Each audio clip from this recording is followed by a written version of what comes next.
আসসালামু আলাইকুম, শুভ সকাল প্রিয় বন্ধুরা। আশা করি সবাই অনেক ভালো আছেন। এটা খুবই ইনফরমেটিভ একটা ভিডিও, সবাই বেশি বেশি শেয়ার করবেন। এই যে যারা কারওয়ান বাজার থেকে হাতিরঝিল দিয়ে চলাচল করেন, তো কারওয়ান বাজার এখানে আসার পথে এখানে রেল লাইনে স্লিপারের কাজ চলতেছে, এই জন্য রাস্তা বন্ধ। দয়া করে আজকে কেউ এই দিক দিয়ে আসবেন না। প্রচুর পরিমাণে ভিড় লেগে আছে, জ্যাম লেগছে, দেখতেই পাচ্ছেন। ওই যে ভেকু দেখা যাচ্ছে কাজ করতেছে।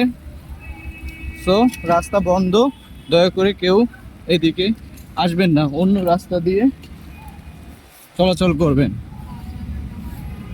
তো এটুকুই ছিল আমার আপনাদেরকে জানানো, এই জন্য আসলে মূলত ভিডিওটি করা।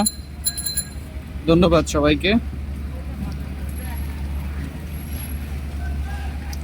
এই যে দেখেন কাজ চলতেছে,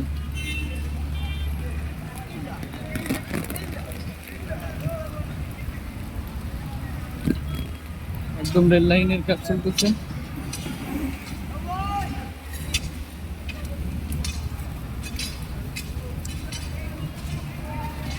এই জন্য আসলে দুই দিক থেকে রাস্তা বন্ধ।